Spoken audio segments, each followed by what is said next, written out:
বুদ্ধিজীবী কাদেরকে বলা হয়? আমি বলি চাকরি কইরা যারা ভাত খায় তাদেরকে কয় চাকরিজীবী, আর যারা বুদ্ধি পেয়েচা ভাত খায় তাদেরকে বলে বুদ্ধিজীবী। একটু জোরে কর না। আজকে আমাদের সমাজে সেই বুদ্ধিজীবী আছে না নাই?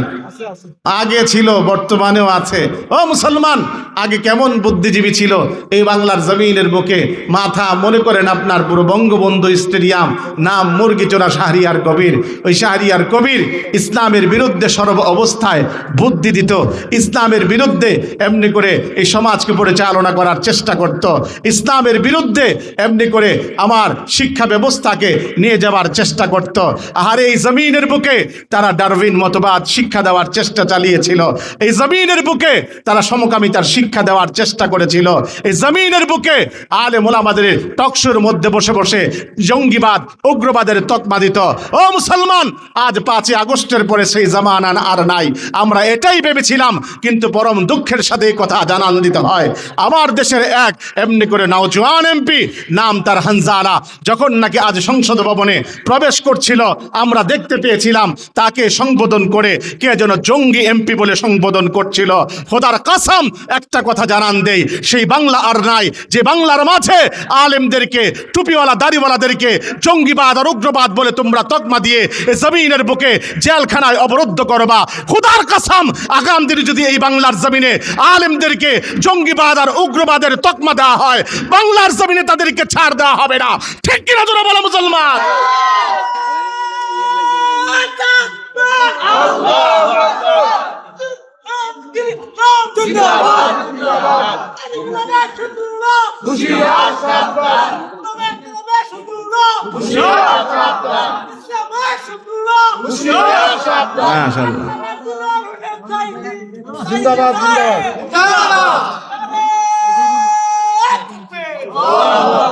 মাশাআল্লাহ, আল্লাহ কবুল করুক। আল্লাহ আমার ভাইয়ের ওমরের মতো কবুল করুক। আপনারা খুব কিপটা মানুষ। গত বছর দেখছিলাম দিল বড় সখী, আপনাদের এখন বর্তমানে কিপটা হয়ে গেছেন। আপনারা আল্লাহর নামের ধ্বনি দিতে চান না। ধ্বনি আল্লাহর দিবেন না, দিবেন কার? এই জমিন কার? আরো জোরে বলেন না। আরে আমি আপনি কার? তা আমি আপনি আল্লাহর। এই জমিন ও আল্লাহর, পৃথিবীর বুকে আল্লাহর নাম চলবে আল্লাহর। খোদার কসম, এই জমিনের বুকে অন্য কারো দাসত্ব আর গোলামি চলবে না। জোরে কোন ঠিক কিনা? আমার ভাইয়েরা, আমার বন্ধুরা, আমি আপনাদের মাঝে যে কথাটুকুন বলতে চাই সেই কথাটুকুন হলো, আজ এই জমিনের বুকেও আমরা দেখতে পাই জঙ্গিবাদ আর উগ্রবাদের তকমা আলেমদেরকে দিতে চায়। আমরাও তাদেরকে সাবধান এই বাণী শুনিয়ে দিতে চাই, শোনো, বাংলার জমিনে আর এমন নাটক চলবে। জোরে কোন ঠিক কিনা? আরো জোরে বলেন ঠিক কিনা? কাজী ইসলামের মধ্যে দাড়ি রাখার বিধান আছে না নাই? জোরে বলেন না। আরো জোরে বলেন। আছে, কিন্তু আমাদের মধ্যে অনেকের শিথিলতা হলো এটাই, দাড়ি রাখলে রাখলাম, না রাখলে নাই, সমস্যা নাই। আরে আমি একটা কথা বলি, একজন ব্যক্তি যখন জেনা করে ঠিক ওই অবস্থায় তার জেনাহের শাস্তিটা ওই মুহূর্তে হয়। একজন ব্যক্তি যখন নাকি মদ খায়, মদ খাওয়ার গুনাহটা ওই সাময়িক সময়ের মধ্যে হয়। আহারে একজন ব্যক্তি যখন নাকি আরো অন্যান্য অপরাধে লিপ্ত হয়, তার ওই যে গুনাহ ওই সময়ের মধ্যে সীমাবদ্ধ থাকে। কিন্তু একজন ব্যক্তি যখন দাড়িহীন অবস্থায় থাকে, ওই ব্যক্তি পৃথিবীর সর্বশ্রেষ্ঠ ইবাদত ওই নামাজে দাঁড়ায়, নামাজের মধ্যে সেজদার হালতেও তার আমল নামায় গুনাহ লিখতে থাকে। এটা আমার বন্ধুরা, আমি আপনাদের কাছে বলি, অন্তত পক্ষে যারা দাড়ি রাখেন না তাদের নবীর প্রতি মায়া অবশ্যই নাই, এই কথাই প্রমাণ হয়। কারণ জমিনের বুকে আপনি যদি একটা আলুর চারা রোপণ করেন, উপরে আলুই বের হবে, কখনো এমনি করে সেই জমিনের উপরে কখনো নারকেলের চারা বের হবে না। আপনার অন্তরের প্রতি, রসুলের অন্তরের মধ্যে যদি রসুলের প্রতি ভালোবাসা থাকে, রসুলের প্রতি ইশক এবং মোহাব্বত থাকে, অবশ্যই আপনার ওই মুখের মধ্যে রসুলের সুন্নাহ দাড়ি আপনার গজাবে। কিন্তু আমার আপনার হালত হলো, আমি রসুলকে ভালোবাসার দাবি করি, রসুলকে মোহাব্বত করি, এই কথার দাবি করি, কিন্তু আমার আপনার অন্তরের ভিতরে রসুলের মোহাব্বত নাই বিদায় আমার আপনার চেহারার মধ্যে দাড়ি গজায় না। দোস্ত, আমি আপনাদের কাছে যেই কথাটা বলতে চাই, আল্লাহর নবী সাল্লাল্লাহু আলাইহি ওয়াসাল্লাম বলেন, খালিফুল মুশরিকিনা আওফারুল লোহা আহফুস শাওয়ারিব। তোমরা মুশরিকদের বিরুদ্ধাচরণ করো, দাড়িকে লম্বা করো, মোচকে খাটো করো, আমার দোস্ত, আমার আপনার বিরুদ্ধাচরণ সর্বহালতে সর্ব অবস্থায় আমার আপনার বিরুদ্ধাচরণ মুশরিকদের বিরুদ্ধে হতে হবে, মুশরিকদের বিরুদ্ধাচরণ হতে হবে। অতএব মুশরিকরা কখনো দাড়িকে রাখে না, বরঞ্চ দাড়িকে তারা কর্তন করে। আর আমরা মুসলমান হিসাবে আমার আপনার নৈতিক দায়িত্ব হলো আমার আপনার দাড়ি রাখা। কারণ আল্লাহর নবী সাল্লাল্লাহু আলাইহি ওয়াসাল্লামের উম্মতের বৈশিষ্ট্য হলো উম্মত সে সদা সর্বদাই দাড়ি থাকা অবস্থায় থাকবে। হায় আমার কপাল পোড়া আমার মুসলমান, যদি আমার আপনার এই দাড়ি কাটা অবস্থায় আমার আপনার অফাত হয়ে যায়, আমার আপনার যদি দুনিয়ার জমিন থেকে বিদায়ের ঘন্টা বেজে যায়, তাহলে আমার আপনার অবস্থা কি হবে? ময়দানে মাহশরে আমার নবীর সামনে কি চেহারা নিয়ে দাঁড়াবো? আমার নবীর সামনে কি বলবো? আমার নবীকে কি পরিচয় দিব? আমার নবীর সামনে কি বলে দাঁড়াবো? কোনো পরিচয় আমার আপনার থাকবে না। এজন্য বলি বাপ, আমার আপনার যাদের এখনো পর্যন্ত দাড়ি কাটার অভ্যাস আছে, আপনারা অন্তত পক্ষে দাড়ি রাখার অভ্যাস করেন। দাড়ি কখনো কাটবেন না, দাড়ির গোনায় কখনো লিপ্ত হবেন না, দাড়ি কখনো কাটার চেষ্টা করবেন না। কারণ হলো প্রত্যেকটা খুর যখন আপনি গালের ভিতরে লাগান, ওই মুহূর্তের মাঝে খুঁটটা যেন আপনার গালে লাগান না, আপনি খুঁটটা যেন আমার রাসূলুল্লাহর কলিজার মধ্যে লাগান। অতএব রসুলকে যারা আঘাত দিতে চায় না, ওই উম্মত কখনো দাড়ি কাটতে পারে না। রসুলকে যারা আঘাত দিতে চায়, ওই উম্মত দাড়ি কাটবে, ওই উম্মতের এমনি করে গালের মধ্যে খুর লাগাবে, বারবার আমার রসুলের কলিজার মধ্যে খুঁটটা লাগা দিবে। এজন্য আমার বলি বাপ, অন্তত পক্ষে দাড়ি কাটা থেকে বিরত থাকেন না বাপ, অন্তত পক্ষে দাড়ি কাটার গোনা থেকে বিরত থাকবো। রাজি আছি তো ইনশাআল্লাহ? সকলে রাজি আছে তো ইনশাআল্লাহ? আরেকটা আমাদের গোনা আছে, সেটা হলো টাকনুর নিচে কাপড় পরার অভ্যাস। অনেকে এই কথা ভাবে টাকনুর নিচে কাপড় পরলে কত জানি বাহাদুরি, কিন্তু এটার মধ্যে কোনো ক্রেডিট, এটার মধ্যে কোনো বাহাদুরি নাই। রাসূল বলেছেন, অর্থাৎ টাকনুর এমনি করে বা আসফালা মিনাল কাবাইন মিনাল ইদার ফিন্নার, আল্লাহ রসুল বলেন যে টাকনুর নিচে যতটুকু অংশ ঢাকা থাকবে অতটুকু জাহান্নামে যাবে, অর্থাৎ ওই ব্যক্তির জাহান্নামী হবে। অতএব আমার আপনার অনেকের অভ্যাস হলো টাকনুর নিচে কাপড় পরা, মসজিদে গেলে কাপড়টুকুন উঠানো, কিন্তু আমি আপনাদেরকে বলি অন্তত পক্ষে এই কাজটুকুন করবেন না, টাকনুর নিচে কাপড় পরিধান করবেন না। এই গুনাহ থেকে আল্লাহ পাক আমাদেরকে বিরত থাকবার তৌফিক দান করুন। সকলে বলি আমিন, সকলে বলি আমিন। অতএব আপনার আমার একটাই শিক্ষা, সেটা হলো এই দুনিয়ার জমিনে গুনাহ করা যাবে না, দুনিয়ার জমিনে বেহায়াপনা অশ্লীলতায় লিপ্ত হওয়া যাবে না। কারণ আমার আল্লাহ বেহায়াপনা আর অশ্লীলতাকে পছন্দ করেন না। একটু জোরে কোন ঠিক কিনা? এই দুনিয়ার জমিনে যদি আমি আপনি দামি বনতে যাই আল্লাহর কাছে, আমার আপনার গুনাহ ছাড়া লাগবে। যদি গুনাহ ছাড়ি তাহলে অন্তত পক্ষে এই দুনিয়ার জমিনে দামি বনা যাবে। আল্লাহ পাক বলেন, বান্দা গুনাহ যদি আমি ছাড়ো তাহলে হবেটা কি? দুনিয়ার জমিনে তুমি যদি গুনাহ ছাড়ো আমি আল্লাহকে ভয় করে, তাহলে আমি আল্লাহ তোমার ব্যাপারে ঘোষণা দিলাম সূরা হুজুরাত, ইন্না আকরামাকুম ইনদাল্লাহি আতকাকুম। এই দুনিয়ার জমিনে তুমি যদি গুনাহ ছাড়তে পারো, বেহায়াপনা আর অশ্লীলতা ছাড়তে পারো, আমি আল্লাহ তোমাকে ঘোষণা দিলাম, আমি আল্লাহ এই দুনিয়ার জমিনে তোমাকে সবচেয়ে সম্মানিত বানা দেব।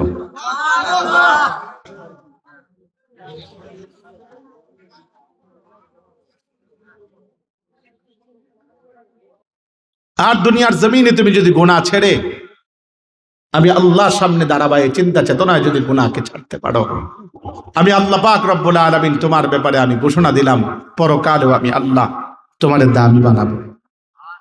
আল্লাহর ঘোষণা সূরা নাজিয়া, ওয়া আম্মা মান খাফা মাকামা রাব্বিহি ওয়া নাহান নাফসা আনিল হাওয়া ফাইন্নাল জান্নাতা হিয়াল মাওয়া। যে ব্যক্তি নাকি পরকালে আমি আল্লাহর সামনে দাঁড়াবে, এই চিন্তা চেতনায় গুনাহকে ছাড়ে, আমি আল্লাহর তরফ থেকে ঘোষণা হলো, আমি আল্লাহ তার জন্য জান্নাতুল মাওয়া বরাদ্দ করে রেখে দিয়েছি। এজন্য আমার বাপ, এই দুনিয়ার জমিনে আমার আল্লাহ আপনাকে সম্মানিত বানাবেন, পরকালেও আমার আল্লাহ আমাকে আপনাকে সম্মানিত বানাবেন। অনেকে বলবে, হুজুর যদি আমি আপনার গুনাহ ছাড়ি, অর্থাৎ দুনিয়ার জমিনে বেজাল ছাড়ি, দুনিয়ার জমিনে যদি আমি সুদি কারবারি ছাড়ি, দুনিয়ার জমিনে যদি আমি সুদ ছাড়ি, দুনিয়ার জমিনে যদি আমি ঘুষ ছাড়ি, তাহলে দুনিয়ার জমিনে আমার চলা বড় দুষ্কর হবে, চলা বড় কষ্ট হবে, চলতে আমি পারবো না, আমার সংসার সচ্ছলভাবে চলবে না। আমি বলি, ও দোস্ত, এই দুনিয়ার জমিনে আমার আপনার রিজিকের মালিক আমার আল্লাহ। আমার আল্লাহ ঘোষণা দেন, ওয়ামা মিন দাব্বাতিন ফিল আরদ ইল্লা আলাল্লাহি রিজকুহা। বান্দা, রিজিকের চিন্তা তোমার না, তাম দুনিয়ার সমস্ত মাখলুকাতের রিজিকের জিম্মাদারি আমি আল্লাহর। আমার রসুল এভাবে করে বলেন, আর রিজক মাকসুম, তোমরা ভাবো এই দুনিয়ার জমিনে রিজিক নিয়ে তোমাদের এত পেরেশানি, এত চিন্তা। বান্দা তুমি শোনো, উম্মত তুমি শোনো, শোনো, প্রত্যেকের রিজিক আমার আল্লাহর তরফ থেকে বন্টিত, আমার আল্লাহর তরফ থেকে বন্টিত। একজন মানুষের এমনি করে মৃত্যু তার পিছনে যেভাবে দৌড়ায়, প্রত্যেকটা মানুষের রিজিকও তার পিছনে সেভাবে করে দৌড়ায়। জোরে কোন সুবহানাল্লাহ। এজন্য আমার বন্ধুরা, আমার ভাইরা, এই দুনিয়ার জমিনে রিজিক নিয়ে কোনো পেরেশানি না। আমি আপনি অন্যায়ের পথে পা বাড়াবো যে মুহূর্তের মধ্যে আমার আপনার চিন্তায় আসবে যে দুনিয়ার জমিনে আমার আপনার অন্যায়ের পথে পা বাড়িয়ে আমার আপনার রিজিকের অনুসন্ধান করা লাগবে, তখনই আমি ভাববো এই দুনিয়ার জমিনে রিজিকের মালিক কেউ না, রিজিকের মালিক আমার আল্লাহ। ও মুসলমান আমার ভাইরা, অনেকে বলেন হুজুর যদি আমি এই হালাল পন্থা ছাড়ি, মাপে কম দেওয়া ছাড়ি, তাহলে তো এই দুনিয়ার জমিনে আমি বাঁচতে পারবো না। আমি বলি না, বান্দা যদি চেষ্টা করে, আল্লাহ বলেন ওয়াল্লাযীনা ফীনা লানাহদিয়ান্নাহুম সুবুলানা, বান্দা চেষ্টা করার দায়িত্ব তোমার, গন্তব্যে পৌঁছে দেওয়ার দায়িত্ব আমি আল্লাহর। জোরে কোন সুবহানাল্লাহ। চিন্তা কিসের? এই দুনিয়ার জমিনে আমার আপনার এই রিজিকের জন্য এত পেরেশানি কেন? আমি একটা কথাই আপনাদেরকে বলি, এই রিজিক আজকেই বন্টিত হয়েছে তা নয়, বরঞ্চ এই রিজিক বন্টিত হয়েছে কখন? বলে এই রিজিক বন্টিত হয়েছে এই পৃথিবীর সৃষ্টির 50,000 বছর পূর্বে। কারণ আমার আল্লাহ পাক রব্বুল আলামিন এই পৃথিবীর সৃষ্টির 50,000 বছর পূর্বে একখানা কলম বানিয়েছিলেন, যে কলমের শপথ আমার আল্লাহ কোরআন কারীমের মধ্যে খেলেন। আমার আল্লাহ পাক রব্বুল আলামিন জানান দেন, নুন ওয়াল কলামি ওয়া মা ইয়াসতুরুন, কলমের শপথ, কলম যা কিছুকে বেষ্টিত করে নিয়েছে তার শপথ। ও মুসলমান আমার বন্ধুরা, আমার ভাইয়েরা, ওই কলমকে আমার আল্লাহ বলেছিলেন উকতুব, কলম তুমি লিখো। কলম এবার বলেছিল মাযা আকতুব, আয় আল্লাহ আমি কি লিখব? আমার আল্লাহ পাক রব্বুল আলামিন কলমকে বলেছিলেন কলম তুমি লিখো, এই দুনিয়ার জমিনের আসমানের তকদিরে লেখো, জমিনের তকদিরে লেখো, গাছের তকদিরে লেখো, মাছের তকদিরে লেখো, আসমানে সূর্য কতদিন উঠবে সেটা লেখো, চন্দ্র কতদিন উঠবে সেটা লেখো, তারকারাজি কতদিন উঠবে সেটা লেখো। এই পৃথিবীর বুকে মানব জাতি কে কবে এই দুনিয়ার জমিনে আসবে এবং কবে দুনিয়ার জমিন থেকে বিদায় নেবে, মধ্যবর্তী সময়ে কতদিন পর্যন্ত এই দুনিয়ার জমিনে সে কি খাবে কি পড়বে তা লেখো। আহারে সকলের তকদির যখন লেখা শেষ হলো, ওই মুহূর্তে কলমের কালি শুকিয়ে গেল। ও মুসলমান আমার বন্ধুরা, আমার ভাইয়েরা, এজন্য আমার আপনার জন্য সবচাইতে জরুরি বিষয় হলো আমি আপনি গুনাহে জড়াবো, আমি আপনি এমনি করে অন্যায় পথে পা বাড়াবো। আমার আল্লাহ তো আমার আপনার তকদির লিখিয়ে রেখেছেন। এজন্য আল্লাহর নবী বিশ্ব নবী রাহমাতাল্লিল আলামিন হযরত আবু হুরায়রা রাদিয়াল্লাহু তাআলা আনহুকে কোন এক মজলিসে কিনাকে সামনে এনে তিনার 5 আঙ্গুল ধরে ধরে আল্লাহর নবী নসিহত করেছিলেন। তার মধ্যে দ্বিতীয় নাম্বার যে নসিহতটা ছিল, ওয়ারদা বিমা কাসামাল্লাহু লাকা তাকুন আগনান নাস। আবু হুরায়রা, ভাগ্যে তুষ্টি জীবন যাপন করো, ভাগ্যে তুষ্টি জীবন যাপন করো, তাহলে তুমি ধনী হতে পারবা। ও মুসলমান আমার বন্ধুরা, আমার ভাইয়েরা, শুধু এতটুকুই নয়, আল্লাহর নবী বিশ্ব নবী রাহমাতাল্লিল আলামিন বলেন আত-তাকদীরু লা ইউরাদ্দু, উম্মত শোনো, তোমাদের তাকদীরে যা লেখা আছে তা কোনোদিন খণ্ডিত হবে না, অর্থাৎ তার ব্যতিক্রম কোনোদিন হবে না। অর্থাৎ আমরা বাংলা ভাষায় যেটাকে বলি ললাটের লিখন যায় না মোছন। অতএব আমার ভাই, আমার বাপ, আমার নওজোয়ান, আমার বন্ধু, আমি আপনি অন্তত পক্ষে আল্লাহর দিকে তাকা, অন্যায় পথে পা বাড়াবো না। আমরা অন্তত পক্ষে আল্লাহর দিকে তাকা, রিজিকের জন্য পেরেশান হব না। কারণ এই রিজিকের জমিনে রিজিক আমার আল্লাহ দেনেওয়ালা। এজন্য আমার আল্লাহর এক গুণবাচক নাম হলো রাজ্জাক। এজন্য আমার দোস্ত, আমি আপনাদের কাছে যেই কথাটা বলি, গুনাহে পা বাড়াবো না, গুনার দিকে আমি আপনি বেহায়াপনা অশ্লীলতার সাথে আমি আপনি চলাফেরা করব না। আজ আমার নওজোয়ানদের হালত হলো গুনাহের মধ্যে তাদের প্রতিযোগিতা। গুনাহের মধ্যে আমার আল্লাহ বলেন না বান্দা, গুনাহের মধ্যে না, বরঞ্চ তোমরা নেকের কাজের প্রতি তোমরা প্রতিযোগিতা করো, ক্ষমার দিকে তোমরা দৌড়াও। অথচ আমাদের গুনাহের দিকে আমাদের বেশি দৌড়াদৌড়ি। এটা দোস্ত, আজ যখন নাকি প্রত্যেকটা দিবস আসে, ওই মুহূর্তের মাঝে প্রত্যেকটা দিবসকে উপলক্ষ করে আমার আপনার জমিনের বুকে অসংখ্য গুনাহ আমার আপনার এই জমিনের বুকে হয়। আমার বন্ধুরা, আমার ভাইয়ারা, লক্ষ্য করে দেখেন, আহারে বেঈমানদের সাথে আমাদের সাদৃশ্যতা যখন হবে, ময়দানে মাহশরে তাদের সাথে উঠতে হবে। আল্লাহর নবী সাল্লাল্লাহু আলাইহি ওয়াসাল্লাম তিনি জানান দেন, মান তাশাব্বাহা বিকাউমিন ফাহুয়া মিনহুম। হায়, যার সাথে যার সাদৃশ্য হবে তার সাথেই তার ময়দানে মাহশরে উঠতে হবে। অতএব আমার আপনার এই জমিনের বুকে এহারে ইহুদি আর খ্রিস্টানদের কৃষ্টি কালচার আমার আপনার মধ্যে আজ বেশি পরিমাণ এসে গিয়েছে। আমার আপনার নওজোয়ানদের মাঝে আহারে ইহুদি খ্রিস্টানদের চলন বলন তাদের মাঝে এভাবে করে করে তারা অনুসরণ করতে চায়। আমি বলি বন্ধু, যদি এই দুনিয়ার জমিনে তাদের কৃষ্টি কালচার তুমি অনুসরণ করো, ময়দানে মাহশরে তাদের সাথে উঠতেই হবে। মুসলমান আমার ভাইয়ারা, আমার বন্ধুরা, লক্ষ্য করে দেখুন এই দুনিয়ার জমিনে পয়গম্বর ইউসুফ আলাইহিস সালামের ঘটনা আমার আল্লাহ পাক রব্বুল আলামিন শুনিয়ে শুনিয়ে তাম পৃথিবীর সমস্ত মানুষদেরকে আমার আল্লাহ পাক তিনি বিভিন্ন বিষয়ের শিক্ষা দিয়েছেন। তন্মধ্যে আপনি লক্ষ্য করে দেখেন, হযরতে ইউসুফ আলাইহিস সালাম যেই গড়ের ভিতরে লালিত পালিত হচ্ছিলেন, নাম তার জুলাইখা, ওই জুলাইখার গড়ে যখন লালিত পালিত হচ্ছিলেন, হযরতে ইউসুফ আলাইহিস সালামের রূপে সে এমনি করে পাগল হয়ে ইউসুফ আলাইহিস সালামকে তার অন্দর মহলের ভিতরে যখন সে ডাকলো, অন্দর মহলে ডাকবার পরে হযরতে ইউসুফ আলাইহিস সালামকে এবার সে কুপ্রস্তাব করলো। কুপ্রস্তাব করবার পরে হযরত ইউসুফ আলাইহিস সালাম তিনি ভালোভাবেই জানেন তাকে এমন অন্দর মহলে নিয়ে আসা হয়েছে যে অন্দর মহলের বাহির দিক থেকে 7টা তালা আবদ্ধ, অর্থাৎ 7 দরজার ভিতরে ইউসুফ আলাইহিস সালামকে নেওয়া হয়েছে। ইউসুফ আলাইহিস সালাম লক্ষ্য করে দেখেন, জুলাইখা যখন নাকি প্রস্তাব দিবে তার আগে ওই মুহূর্তের মধ্যে ঘরের ভিতরে তার হাতের বানানো এক মূর্তি, ওই মূর্তিটাকে আস্তে করে কাপড় দ্বারা ডেকে দিল। যখন কাপড় দ্বারা ডেকে দিল, কাপড় দ্বারা ডেকে দেবার পরে হযরত ইউসুফ আলাইহিস সালাম প্রশ্ন করে, জুলাইখারে এই মূর্তিকে তুমি কেমনে করে কাপড় দ্বারা কেন ডেকে দিলে? এবার জুলাইখা উত্তরে বলতে লাগলো, ইউসুফ, এই মুহূর্তে তোমার সঙ্গে যেই কাজটা আমি করতে যাব, এই কাজটা যদি আমার এই দেবতা দেখে আমার বড় লজ্জা লাগবে, আমি বড় লজ্জা পাবো। হযরত ইউসুফ আলাইহিস সালাম উত্তরে বলতে লাগলো, জুলাইখা, তোমার এই হাতের বানানো মূর্তি এটা যদি দেখে তোমার বড় লজ্জা লাগবে, আর আমার রব, আমার মালিক আহকামুল হাকিমিন রব্বুল আলামিন যে রব, তিনি আসমানের উপরেও দেখেন, জমিনের নিচেও দেখেন, বান্দার অন্তরের খবর পর্যন্ত বলতে পারেন। ওই রব আহকামুল হাকিমিন তিনি সর্ব অবস্থায় দেখেন। অতএব আমি আমার ওই মালিকের সামনে কি জবাব কাল কিয়ামতের ময়দানে দিব? অতএব তোমার সঙ্গে আমি অপকর্ম করতে পারবো না। এই কথা বলা মাত্র হযরত ইউসুফ আলাইহিস সালাম তিনি দৌড় দিলেন। দৌড় দেওয়া মাত্র হযরত ইউসুফ আলাইহিস সালাম তিনি লক্ষ্য করে দেখলেন আল্লাহর পক্ষ থেকে দিনার প্রতি নুসরত এসে গেল, সাহায্য এসে গেল। যখনই সাহায্য এসে গেল, হযরত ইউসুফ আলাইহিস সালাম তিনি বের হতে লাগলেন। মুহূর্তের মধ্যে আমার আল্লাহ অটোমেটিক 7 তালা ভেঙে হযরত ইউসুফ আলাইহিস সালামকে অন্দর মহল থেকে সুন্দরভাবে নিরাপত্তার সাথে তিনাকে বের করে দিলেন। জবান খুলে চিৎকার মেরে জোরে কোন সুবহানাল্লাহ।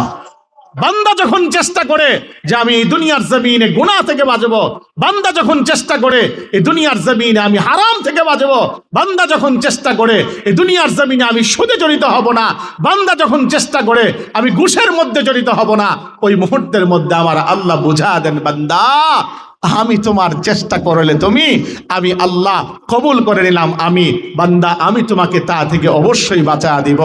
হাকিমুল উম্মাত মুজাদ্দিদ মিল্লাত আশরাফ আলী থানভী রাহমাতুল্লাহি আলাইহি এর মালফুজাতে একখানা ঘটনা উল্লেখ আছে। সেই কাহ্হার নামক তিনি এই ঘটনাকে তিনার থেকে এমনি করে বর্ণনা করেছেন।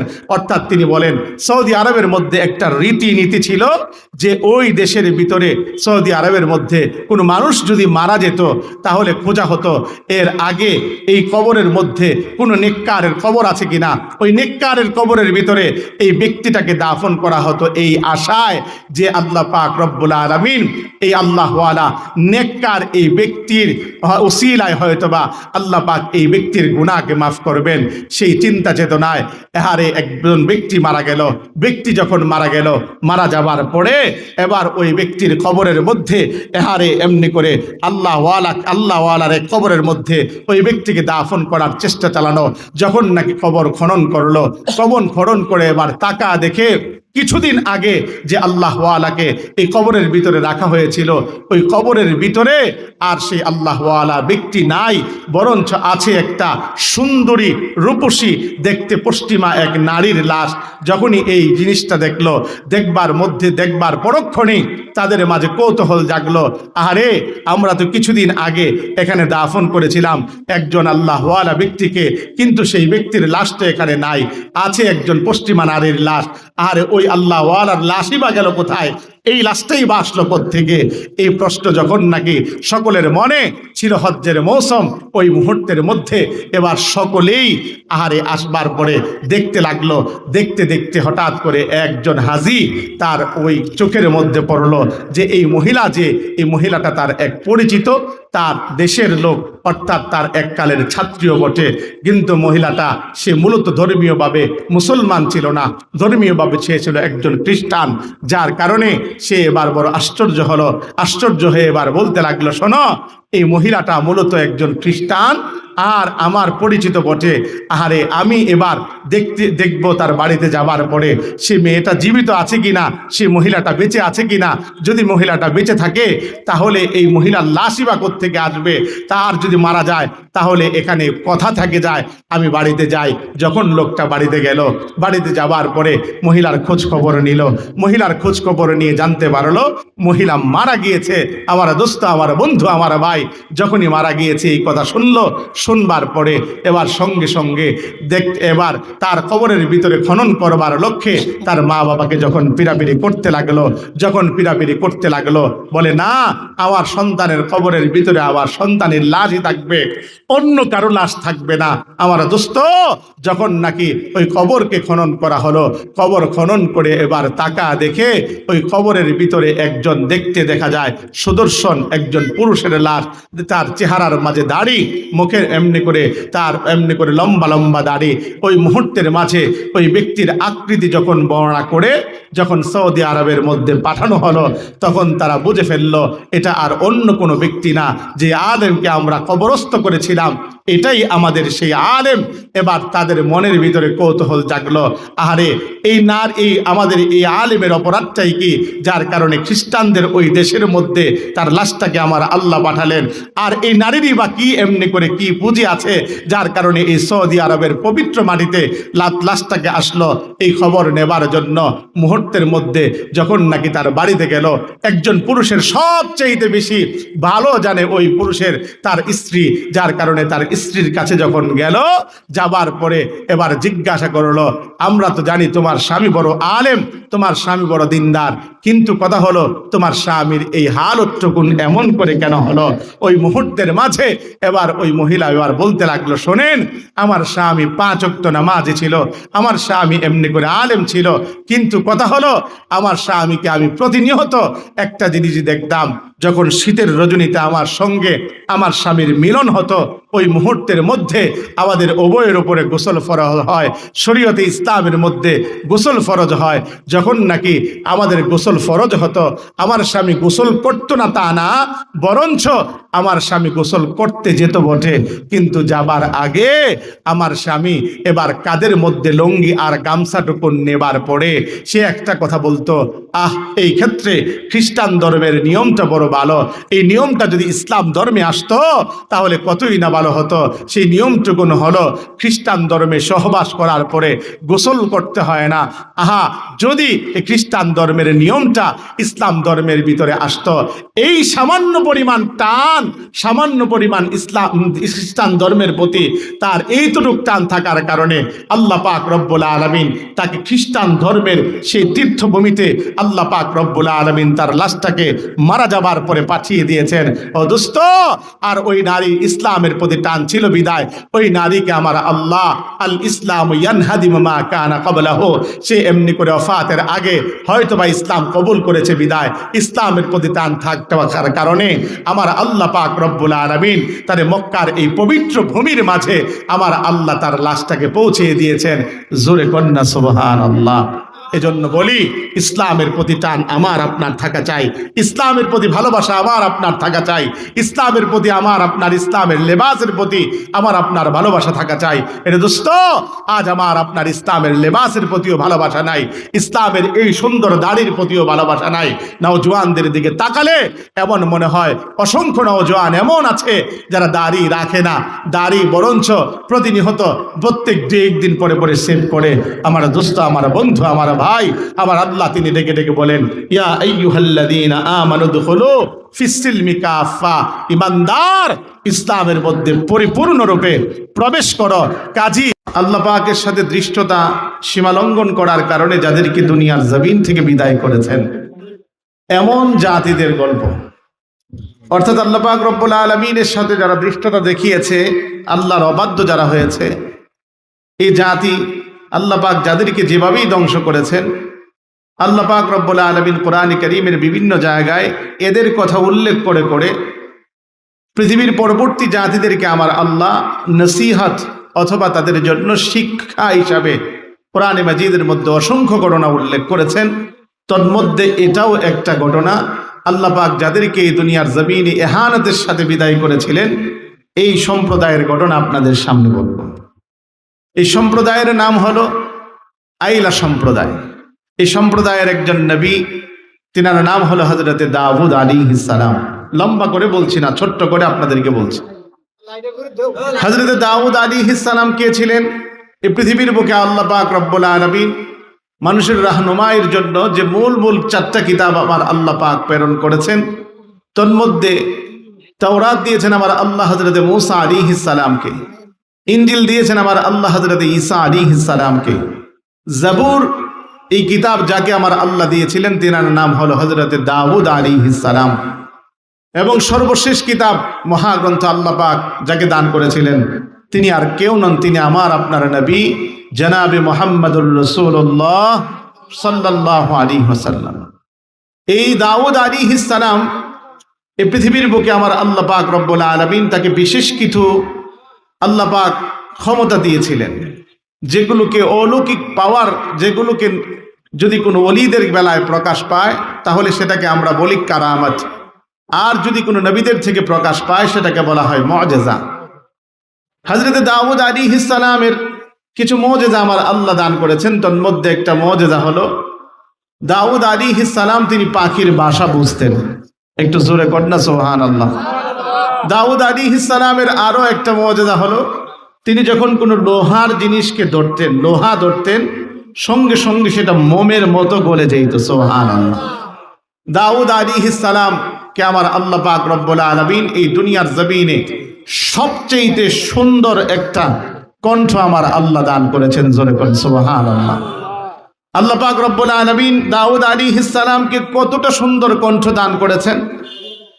জান্নাতের মধ্যে আল্লাহ পাক রব্বুল আলামিন যে দিদারে মাওলা অনুষ্ঠান করবেন, যে অনুষ্ঠানের মাঝে আল্লাহ নিজে থাকবেন সভাপতি, এবং ওই অনুষ্ঠানের মাঝে সমস্ত পয়গম্বরেরা হবেন বিশেষ অতিথি, এবং ওই অনুষ্ঠানের মাঝে স্বয়ং আমার নবী থাকবেন প্রধান অতিথি। সেই অনুষ্ঠানের মাঝে আল্লাহ পাক রব্বুল আলামিন যাকে সর্বপ্রথম কোরআন থেকে তেলাওয়াত করার জন্য নির্দেশ দিবেন তিনি হলেন হযরতে দাউদ আলাইহিস সালাম। জান্নাতের মধ্যে মানুষের যে পরিবর্তন হবে তার মধ্যে কিছু গুণ আসবে, তার মধ্যে একটা গুণ হলো সুন্দর কণ্ঠের অধিকারী হওয়া। ওই জান্নাতের মানুষগুলো যে সুন্দর কণ্ঠের অধিকারী হবে সেই দাউদ আলাইহিস সালামের মতো করে আমার আল্লাহ প্রত্যেকটা জান্নাতি মানুষের কণ্ঠ বানায় দিবেন। জোরে কোন সুবহানাল্লাহ। ওই দাউদ আলাইহিস সালাম যখন নিজ সম্প্রদায়ের মাঝে তিনার কিতাব জাবুর তেলাওয়াত করতেন, ঠিক ওই মুহূর্তের মধ্যে সমস্ত পাখিগুলো থেমে যেত, এমনকি মানুষগুলো বসে যেত, সমুদ্রের এই মাছগুলো তীরে চলে আসতো তিনার কণ্ঠে এভাবে করে করে জাবুর শুনবার জন্য। আমার বন্ধুরা, আমার ভাইয়ারা, তার সম্প্রদায় ছিল তারা মাছ শিকার করে জীবিকা নির্বাহ করত, যার কারণে হযরত দাউদ আলাইহিস সালামের কণ্ঠে যখন কিতাব শুনবার জন্য মাছগুলো তীরে আসতো, সমস্ত এই মাছগুলোকে শনিবার দিন তারা ধরে ফেলতো। যখনই ধরে ফেলতো ঠিক ওই মুহূর্তের মাঝে আমার আল্লাহ পাক রব্বুল আলামিন নির্দেশ করলেন, শোনো, মাছগুলো আসে তীরে জাবুর শুনবার জন্য দাউদের কণ্ঠে, কাজে তোমরা মাছ শিকার করো না। আল্লাহ পাক রব্বুল আলামিন এই বিধান দেওয়ার পরে ওই মুহূর্তের মাঝে মানুষগুলো, তাদের মাঝে কিছু বুদ্ধিজীবীর উদয় হলো। আমার ভাইয়েরা, ওই বুদ্ধিজীবীরা বুদ্ধি দিল কি জানেন? বুদ্ধি দিল, শোনো, তোমরা আর এভাবে করে করে শনিবার দিন মাছ শিকার করো না। শনিবার দিন যখন তীরে মাছগুলো আসবে ঠিক ওই অবস্থায় মাছগুলোকে তোমরা ধরে তোমরা জাল দিয়ে আবদ্ধ করবে, সেই মাছগুলোকে রবিবার দিন তোমরা ধরে নিবে। তাতে করে তোমাদের আল্লাহর বিধানও মানা হবে, তোমাদেরও পেটটাও ঠিক মতো চলবে। বুদ্ধিটা খারাপ না ভালো? জোরে বলেন না। বুদ্ধিটা খারাপ, কারণ হলো আল্লাহর বিধানের উপরে কোনো তাবিল চলে না। আল্লাহ পাক রব্বুল আলামিন যে বিধান করেন ওটাই বান্দার জন্য মঙ্গল। ও মুসলমান, ওই মুহূর্তের মাঝে যখন নাকি এই কথাটুকুন বলবার পরে তাদের মাঝে তিন শ্রেণী হয়ে গেল। তিন শ্রেণীর মাঝে এক শ্রেণী এমন যারা মাছ শিকার করত, আরেক শ্রেণী যারা নিউট্রাল ছিল, অর্থাৎ মাছ শিকার করতো না কিন্তু বাধাও দিত না, আরেক শ্রেণী এমন ছিল যারা নাকি মাছ শিকার করতে বাধা প্রদান করত। আমার ভাইয়েরা, আমার বন্ধুরা, একদিন সকাল বেলায় দেখতে পায় যে যারা মাছ শিকার করত তাদের ওই জায়গার ভিতরে কোনো আওয়াজ নাই, যে তাকিয়ে দেখে ওই মানুষগুলো মানুষ নাই, সমস্ত মানুষগুলো বানরে রূপান্তরিত হয়ে গিয়েছে। মুসলমান আমার বন্ধুরা, আমার ভাইয়েরা, আল্লাহ পাক রব্বুল আলামিন এই পৃথিবীর বুকে তাদেরকে বানর বানিয়ে দিলেন। তাফসীর কিতাবের মধ্যে উল্লেখ আছে, এই দুনিয়ার জমিনে তারা বেশি দিন বাঁচে নাই, কেবলমাত্র 3 দিন বেঁচে ছিল। আল্লাহ পাক রব্বুল আলামিন তাদেরকে আল্লাহ ধ্বংস করে দিয়েছিলেন। আমি এই কথার ভিতরে যে কথাটা আপনাদেরকে বোঝাতে চাই, এই দুনিয়ার জমিনে তাদেরকে আমার আল্লাহ পাক বলেছিলেন তোমরা মাছ শিকার করো না। তারা মাছ শিকার করেছিল, মাছ শিকার করবার কারণে আমার আল্লাহ পাক তাদেরকে এমনি করে বানর বানিয়ে দুনিয়ার জমিন থেকে বিদায় করেছেন, ইহানতের সাথে বিদায় করেছেন। আমার আল্লাহ পাক কোরআনে কারীমের মধ্যে বলেন, ওয়ালাকাদ আলিমতুমুল্লাযী না'তাদাউ মিনকুম ফিস সাবতি ফাকুলনা লাহুম কুনু কিরাদাতান খাসিন। আমার আল্লাহ বলেন, অবশ্যই তোমরা জানো ওই শনিবার দিনের ব্যাপারে যারা শনিবার দিন সীমা লঙ্ঘন করেছিল মাছ শিকার করে, আমি আল্লাহ পাক তাদেরকে বললাম তোমরা হয়ে যাও নিকৃষ্ট বানর। ফলে তারা নিকৃষ্ট বানরে রূপান্তরিত হয়েছিল। ও মুসলমান, আমার ভাইয়েরা, আমার বন্ধুরা, আমার আল্লাহ পাক রব্বুল আলামিন তাদেরকে বানর বানিয়েছিলেন। তাদের অপরাধ হলো আল্লাহ বলেন মাছ শিকার করো না, তারা মাছ শিকার করেছিল। এই দুনিয়ার জমিনে আমার আল্লাহ পাক তো কত বিধান আমাকে আপনাকে দেন, কিন্তু আমরা আল্লাহর ওই বিধানগুলো মানি না। আল্লাহ বলেন বান্দারে নামাজ পড়ো, আমরা নামাজ পড়ি না। আল্লাহ বলেন বান্দারে সাধ্য হলে তোমরা যাকাত দাও, আমরা যাকাত দেই না। বান্দা সামর্থ্যবান হলে তোমরা হজ করো, আমরা হজ করি না। আল্লাহ বলেন বান্দা রোজা রাখো, আমরা রোজা রাখি না। আমার আল্লাহ বলেন বান্দারে সুদ খেও না, আমরা সুদ খাই। আমার আল্লাহ বলেন বান্দারে ঘুষ খেও না, আমরা ঘুষ খাই। আমার আল্লাহ বলেন বান্দারে মদ খেও না, আমরা মদ খাই। আমার আল্লাহ বলেন বান্দারে জিনা করো না, আমরা জিনা করি। আমার আল্লাহ বলেন বান্দারে জমিনে ফাসাদ সৃষ্টি করো না, আমরা ফাসাদ সৃষ্টি করি। তারপরেও আমার আল্লাহ পাক রব্বুল আলামিন আমাদেরকে কেন ধ্বংস করেন না? অবশ্যই এর একটা কারণ আছে না নাই? অবশ্যই আছে। এই দুনিয়ার জমিনে আমার আল্লাহ পাক আমাকে আপনাকে এমনি করে নগদে আযাব দিয়ে এই পৃথিবীর বুক থেকে কেন বিদায় করেন না? তার একটা কারণ হলো আমার আপনার নবীজির জীবনের শেষ লগ্নের দোয়া। কথা কন না, আরো জোরে বলেন না। ও মুসলমান, আমার আপনার নবী পৃথিবীর বুক থেকে যেদিন বিদায় নিয়ে চলে যাবেন, ওই মুহূর্তের মাঝে হযরত জিবরাইল আমিন যখন নবীজিকে প্রশ্ন করেন, ওগো নবীজি কেন কান্না করেন? আপনি বুঝি আপনার নাতির জন্য কান্না করেন? কাইদেন না। জানিয়ে দিয়েছেন আমার আল্লাহ, ওয়াল হাসান ওয়াল হুসাইন সাইয়্যিদা শাবাবি আহলিল জান্নাহ। কাইদেন না, আল্লাহ পাক রব্বুল আলামিন আপনার নাতিদ্বয়দেরকে জান্নাতে যুবকদের সর্দার বানিয়ে দিবেন। আমার নবী তারপরেও কাঁদেন। কেন কাঁদেন? বুঝেছি কন্যার জন্য কাঁদেন, যার ব্যাপারে বলেছেন ফাতেমা তো বিজাতুম মিন্নি, ফাতেমা আমার কলিজার টুকরা। শুনেন, আল্লাহ জানিয়ে দিয়েছেন, আমার আল্লাহ জানিয়ে দিয়েছেন সাইয়্যিদাতুন নিসাই আহলিল জান্নাহ, আপনার এমনি করে কন্যা সেই ফাতেমা হবে যুবতীদের, এমনি করে জান্নাতের সমস্ত যুবতীদের সর্দারনি। আমার বন্ধুরা, নবী তারপরেও কাঁদেন। কেন কাঁদেন? বুঝেছি তামাম জীবন যেই উম্মতের জন্য কেঁদেছেন, আপনি বুঝি তাদের জন্য কাঁদেন। কাঁদার দরকার নাই, চলে গেলে উম্মতের খোঁজ খবর আপনার কাছে পৌঁছে দেওয়া হবে। নবী আমার ডেকে ডেকে বলেন, আহ জিবরাইল, আসলে উম্মতের খবর পৌঁছে দেওয়া হবে। জানি এই কথা, এই পৃথিবীর বুকে যদি এমনি করে সন্তান বিদেশের মাটিতে থাকে, মা বাবা যদি জানতে পারে সন্তান ভালো আছে, মা বাবার কলিজা শীতল হয়ে যায়। বড় ভয় হলো এটা। আমার আল্লাহ জানিয়েছেন, মা কানা আল্লাহু লিউআযযিবাহুম ওয়া আনতা ফীহিম, যতদিন এই জমিনে আপনি থাকবেন, উম্মত যত বড় গুনাহ করুক না কেন, আমি আল্লাহ তাদেরকে নগদে আযাব দিয়ে ধ্বংস করব না। এটা জিবরাইল, আমার বড় ভয় হয় এই দুনিয়ার জমিন থেকে চলে গেলে উম্মত তো বড় দুর্বল, তারা যদি শয়তানের ওয়াসওয়াসায় পড়ে, তারা যদি কোনো গুনাহ করে, না জানি আমার আল্লাহ তাদেরকে নগদে আযাব দিয়ে ধ্বংস করে দেয় কিনা। আমার আল্লাহ পাক ওই মুহূর্তের মাঝে তিনি ডেকে ডেকে বলতে লাগলেন, জিবরাইল, আমার হাবিবের তামাম জীবন কেঁদেছে, আমার হাবিবের আজ আহলার মুহূর্তে আমার হাবিবের কান্না থামাতে বলো, আর এই কথা জানান দাও, আনা কাফিলুম মিনহুম, আনা কাফিলুম মিনহুম। অতীতের উম্মতের কথা বলতে পারি না, তবে এই নবীর এই উম্মতের বেলায় আমি ঘোষণা দিলাম, আজ থেকে স্বয়ং আমি আল্লাহ এই উম্মতের জিম্মাদার হয়ে গেলাম। আজকে এত গুনাহ করি বাপ, তারপরও আমার আল্লাহ আমাকে আপনাকে নগদে আযাব দিয়ে ধ্বংস করেন না।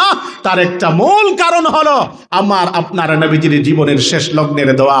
নচেত তাকা দেখেন এই জমিনের বুকে কত জাতিকে আমার আল্লাহ ধ্বংস করেছেন। তাকা দেখেন আদ জাতি আমার আল্লাহ তাদেরকে ধ্বংস করে দিয়েছেন নগদে আযাব দিয়ে। সামুদ জাতি আমার আল্লাহ তাদেরকে নগদে আযাব দিয়ে ধ্বংস করে দিয়েছেন। কওমে ফিরাউনকে আমার আল্লাহ তাদেরকে নগদে আযাব দিয়ে ধ্বংস করেছেন। কওমে নমরুদকে আমার আল্লাহ এভাবে করে করে নগদে আযাব দিয়ে ধ্বংস করে দিয়েছেন। আমার আল্লাহ নবীর দোয়ার কারণে আমাকে আপনাকে এখনো পর্যন্ত আল্লাহ পাক ছেড়ে দিয়ে রেখেছেন। কিন্তু আমার আল্লাহ জানান দেন, বান্দা শোনো, আমি আল্লাহ ছাড় দেই মাগার ছেড়ে দেই না। কথা বল না কে? আমার আল্লাহ ছাড় দেন, আমার আল্লাহ ছেড়ে দেন না। কিন্তু এই জমিনের বুকে আমার আপনার বেহায়াপনা অশ্লীলতা বারবার কারণে এই জমিন বারবার কাঁপে, এই জমিনের বুকে বারবার ভূমিকম্প হয়। ও মুসলমান, আমার আল্লাহ বোঝান, ও দুনিয়ার আমার ইমানদার বান্দা বান্দি, তোমরা শোনো, আমি আল্লাহ তোমাদের বেহায়াপনা আর অশ্লীলতাকে বড় অপছন্দ করি। আমার আল্লাহর ঘোষণা, ইন্নাল্লাযীনা ইউহিব্বুনা আন তাশিআল ফাহিশাতু ফিল্লাযীনা আমানু লাহুম আযাবুন আলীম ফিদ দুনিয়া ওয়াল আখিরাহ। নিশ্চয়ই যারা এই জমিনের বুকে বেহায়াপনা অশ্লীলতাকে প্রমোট করতে চায়, আমি আল্লাহর তরফ থেকে ঘোষণা হলো তাদের জন্য রয়েছে যন্ত্রণাদায়ক শাস্তি দুনিয়াতেও পরকালও। আমার নওজোয়ান তরুণ যুবক, এই তো গেল ঈদ, তোমার আমার এমনি করে আমোদ আর ফুর্তিতে এই জমিন বাড়ি হয়েছে। তোমার আমার গুনাহের কারণে এই জমিন বাড়ি হয়েছে, তাই বারবার এই জমিনে ভূমিকম্প হচ্ছে। এটা দোস্ত আপনি লক্ষ্য করে দেখুন, এই জমিনের বুকে একটা আযাব দিয়ে প্রত্যেকটা জাতিকে আমার আল্লাহ ধ্বংস করলেন। তার একটাই কারণ, তারা আল্লাহকে অস্বীকার করেছিল, আল্লাহর সাথে দৃষ্টতা দেখিয়েছিল। কিন্তু একটা জাতি তাদেরকে একটা আযাব দিয়ে ধ্বংস করেন নাই, পরপর পাঁচটা আযাব দিয়ে সর্বশেষে আমার আল্লাহ তাদেরকে সমূলে ধ্বংস করেছিলেন। সেই জাতির নাম হলো কওমে লূত, যারা নাকি সমকামিতায় লিপ্ত ছিল। হযরত লূত আলাইহিস সালামের সম্প্রদায় অপরাধ কি?